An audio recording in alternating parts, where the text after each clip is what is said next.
Hello, my friends.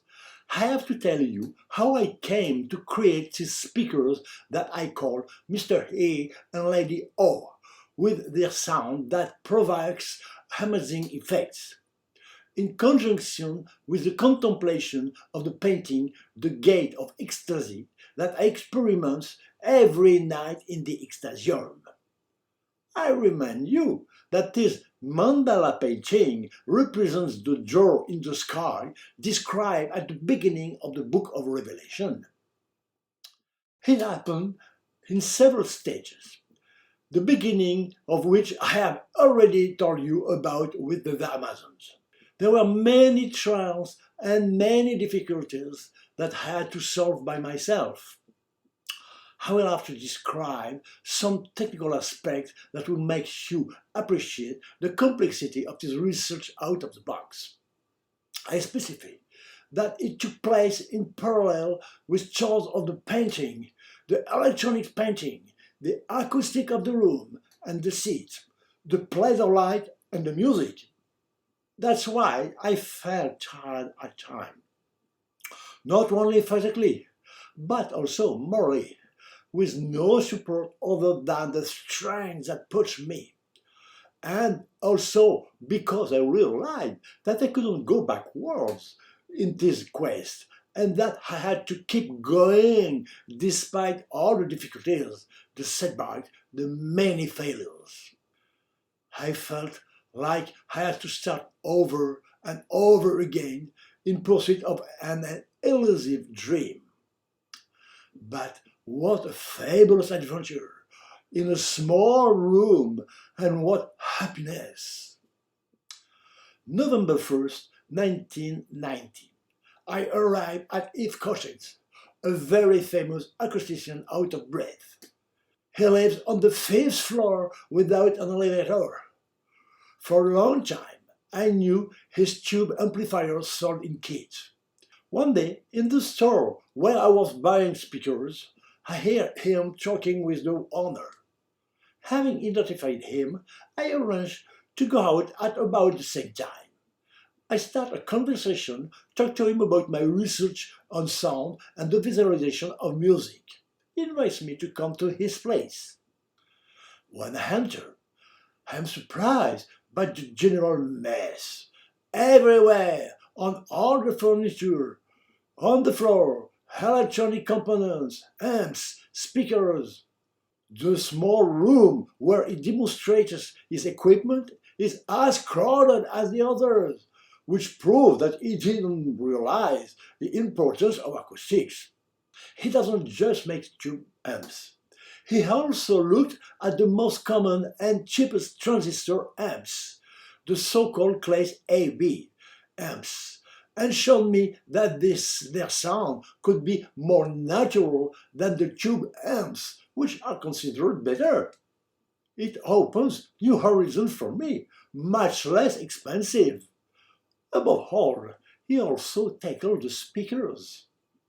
But instead of the big monster I knew, it proved to me that with small two-way speakers, that is to say, a bass medium loudspeaker coupled with a tweeter, it can deliver a very convincing sound. I learned a lot from it. He will come to my house to discover the Ecstasium, without commenting. This attitude is frequent in the world of sound, and also in that of the visual arts. I will go back several times to see him. Each time it was necessary to endure the word of the master. He was very full of himself and talked all the time. More to the point, he lectured everyone and very rarely listened to what was told. When I managed to talk to him about what I had experienced of discovered, for it was always cherry tales, without importance. Under these conditions, I didn't say anything more, and observed as much as possible to use it in my research. With the Amazon, I realized that if I had achieved a spectacular creation, it was difficult to sell. In addition, the imposing size 158i, almost 80 kilos in total, was not very practical. The possibilities opened to me by the small speakers seemed much bigger, and I decided to go in that direction. The speakers were much less expensive, so I could experiment more. I thought of a lot of materials to make them other than what was usually done, like expanded polystyrene. A real sound disaster! I used sound insulation products for the speakers and for the walls. I became a regular for many years at Marché Saint-Pierre's, the fabric market located at the foot of the Sacré-Cœur. I really like all fabrics. I've used them for experience in the speakers, around the speakers, on the walls. These small speakers had to be placed on the base, so I experimented with all sorts of shapes that I designed and made in wood. I was lucky enough to have a professional lumber dealer around the corner from me. I also tried pottery clones that I had to carry one by one on a shopping cart on foot from the quays of the Seine to my home. It was far and heavy. Then I considered filling them with sand that I would collect from the surrounding construction sites with the help of Fumi, who grew a little bit, but did it. I managed to get a very decent sound for a much lower cost and space than with my previous research.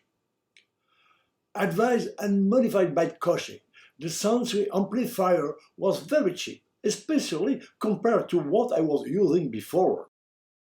At the same time, I was introduced to the very economical rigid shielded cables used for telephone connections. I put it together as a microphone cable, and with Carl, this jazz musician with whom I had become friends, we made comparison with famous multi-strand cables. At the recording, the difference was obvious. With flexible multi-strand cable, as found everywhere, the sound was beautiful, flattering, as Carl said, but with the rigid cable, his tenor saxophone sounded much more real. Sure, there were some raw spots, but I knew strongly that this was the direction to go. After several years of tests, I succeeded in developing a cable not found in the trade, on the principle of the telephone cable. But the copper of the strands is desoxygenated, severed, and the insulation is much more efficient. In addition, I bought very thin copper sheets, which I anneated in my household oven, which has seen so many different products, places, lead, that it's no longer possible to cook food in it. Once annealed and soft, I cut them thin ribbons wrapped by hand around the cable, then adhesive aluminum, and at the end black sticky fabrics. I would later learn that the less effective foil shieldings, not braid, combining copper and aluminum that I have found through trial and error, is what is called monetary grade. That is the most efficient one. I was happy with myself. I also conducted my acoustics experiments on the walls, doing, undoing, redoing. Such was my rhythm of life. With these small speakers, the sound was not as spectacular as with the Amazon, but definitely more coherent and realistic. The prospects were better